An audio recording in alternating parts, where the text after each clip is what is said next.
मथुरा ब्रजमंडल में अक्षय तृतीया पर्व बड़े ही धूमधाम से मनाया गया। श्री कृष्ण की लीला स्थली वृंदावन के प्रसिद्ध ठाकुर बांके बिहारी मंदिर में चरण दर्शन के लिए श्रद्धालुओं का अपार सैलाब उमड़ पड़ा। आप तस्वीरों में स्वयं देख सकते हैं कि किस प्रकार श्रद्धालु अपने आराध्य के दर्शन के लिए उमड़े हुए हैं। अक्षय तृतीया पर ठाकुर जी के होने वाले चरण दर्शन के लिए बड़ी संख्या में श्रद्धालु आते हैं। अक्षय तृतीया पर आने वाले श्रद्धालुओं के अपार जन सैलाब को देखते हुए प्रशासन ने भी सुरक्षा के व्यापक इंतजाम किए थे। पूरे वृंदावन नगर को 3 जोन में बांटकर व्यवस्था लागू की गई थी। मंदिर के सेवायत का कहना है कि अक्षय तृतीया पर ठाकुर जी के वर्ष में एक बार होने वाले चरण दर्शन के लिए श्रद्धालु पूरे भक्ति भाव से दर्शन करने आते हैं। वहीं श्रद्धालुओं का कहना है उन्हें दर्शन कर बहुत आनंद की अनुभूति होती है।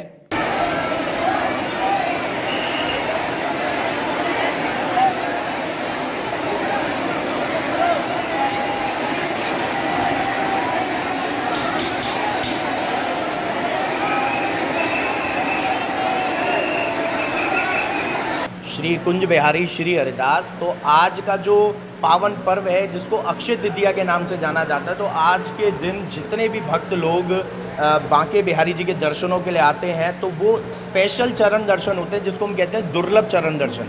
दुर्लभ इसलिए क्योंकि बड़ी मुश्किल से बिहारी जी के चरण के दर्शन होते हैं। बांके बिहारी जी आज अपने जगमोहन से अंदर गर्भगृह में चले जाते हैं क्योंकि जगमोहन में विराजमान फूल बंगले के लिए होते हैं, लेकिन आज पुष्प बंगला नहीं होता, आज बिहारी जी के गर्भगृह में दर्शन होते हैं। आज सिर्फ साल में एक ही दिन बांके बिहारी जी के चरणों के दर्शन होते हैं, उनके श्री चरण दिखाए जाते हैं बिहारी जी के, जिस पर बिहारी जी की चरण चौकी लगी होती है, जिस पर सत्तू का प्रसाद आज स्पेशल भोग लगता है और जिस पर बिहारी जी के चरणों पर चंदन का लड्डू रखा जाता है। उस चंदन के लड्डू की भी बड़ी महिमा है। ब्रह्मांड रूपी वो चंदन का लड्डू बिहारी जी के श्री चरणों में आता है और उसमें से भक्तों को जो प्रसाद दिया जाता है वो पाने के काम आता है। तो ये बिहारी जी की महिमा है। और आज पीताम्बरी धारण करते हैं जिसमें येलो कलर की पोशाक बिहारी जी पहनते हैं और शाम के वक्त बिहारी जी के सर्वांग दर्शन होते हैं यानी श्रीअंग के, और उसके साथ साथ चरण दर्शन भी होते हैं, यानी सुबह सिर्फ चरण दर्शन और शाम को सर्वांग दर्शन प्लस चरण दर्शन होते हैं। बहुत दूर दराज से भक्त लोग बिहारी जी के इस पावन पर्व पर दर्शन करने के लिए आते हैं कि एक झलक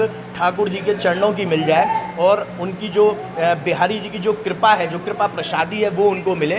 और बिहारी जी की ये लगा लीजिए बद्रीनाथ की यात्रा के बराबर आज के चरण दर्शन की महिमा है। बहुत अच्छे दर्शन हो गए। इतनी भीड़ हो रही है, इतनी भीड़ के बावजूद भी दर्शन बहुत अच्छे हो गए। मन इतना खुश हो गया, मन तृप्त हो गया उन ठाकुर जी के दर्शन पा करके। श्रद्धालु बहुत खुश हैं दर्शन करके, अपने ठाकुर जी के दर्शन करके, और वो हर वक्त दर्शन तो देते ही हैं, चाहे वो कितनी भी भीड़ हो, कितना भी कुछ भी हो, वो दर्शन जरूर देते हैं। आज अक्षय तृतीया है।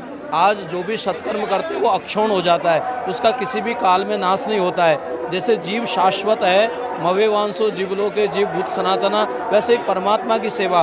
बिहारी जी अनेक रूपों में विभक्त हैं, बिहारी का ही पूरा अस्तित्व है। तो ये परमात्मा सबको अपनी कृपा करके चरण दर्शन कराते हैं और भक्तों के हृदय में एक उत्साह होता है, दैवत्व का विकास होता है, उनके भाव जागृत होते हैं। उससे पूरी मानवता अपने आप को धन्य महसूस करती है और इससे एक बहुत संस्कृति का, हमारा भारत की जो संस्कृति है, हमारे यहाँ की जो व्यवस्था है वो कितनी सुचारू, और हमारा जो देश है उस परम अस्तित्व में भरोसा करता है। इसलिए लोग श्रद्धा से लेकर, कोई बेंगलोर से, कोई हैदराबाद से, पूरे भारत से नहीं पूरे विश्व से लोग आते हैं और परमात्मा के चरणों में अनुराग प्राप्त करके, चरणों का दर्शन करके वो अपने को धन्य मानते हैं।